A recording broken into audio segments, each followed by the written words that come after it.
Cupp is a CNN political commentator. The views expressed in this commentary are solely hers.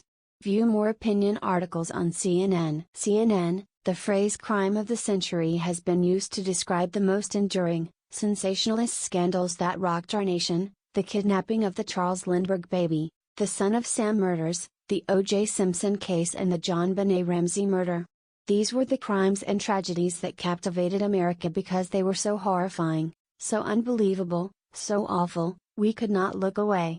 The Capitol insurrection on January 6, 2021, is sadly, but easily, added to that canon. Nothing made that clearer than Wednesday's presentation at former President Donald Trump's second impeachment trial, where the case against him unfolded more like a true crime documentary than a state political trial.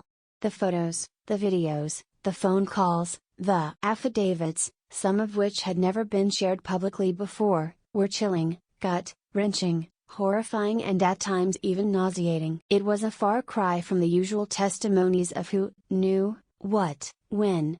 From the blood-curdling calls from Capitol Police, begging for backup as an angry, violent mob breached the Capitol, to the stunning footage of Officer Eugene Goodman diverting Senator Mitt Romney of Utah away from an imminent threat of danger, to video of Vice President Mike Pence being hurriedly evacuated, and affidavits revealing rioters would have killed Mike Pence if given the chance. It is all unspeakably awful and somehow even worse than we knew. It was a meticulous and forensic piecing together of a puzzle by House managers that separated this impeachment from all the others in modern history. In stark contrast, this one wasn't just about obstruction of justice or abuse of power, though it could be argued it's that, too, but a violent crime scene at one of our nation's most hallowed citadels.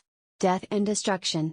If Americans couldn't fully wrap their minds around the arcana of a phone call with the Ukrainian president or the complexities of Russian collusion, or follow the quibbling protests over what the meaning of the word is, they could certainly follow the tragic events from the summer of 2020 up to January 6, which led to 5 people, including a police officer, losing their lives.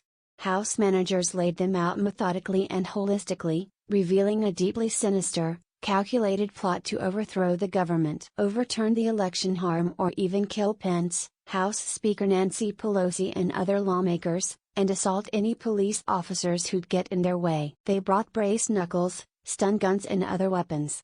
They went hunting in the halls looking for lawmakers to hurt. They bragged afterward about how far they got. They are the perpetrators of these awful crimes. But through all the evidence, the timeline, the visuals, the indisputable facts, it's overwhelmingly clear that the instigator is Trump himself. There's no other way to see it, other than, as House Impeachment Manager Representative Madeleine Dean argued Wednesday, the riots never would have happened but for Donald Trump. The dots were meticulously connected, linking Trump's incitement of his supporters in the months leading up to the November election to the insurrection at the Capitol. There was Trump in his own words, telling them to fight. There were his supporters in theirs, telling him they would. As my CNN colleague Josh Campbell tweeted, "I've never seen a terrorist attack clearly captured on so many videos. This is so incredibly damning. With everything we now know, and we don't even know it all yet, it's clear this trial is not about politics.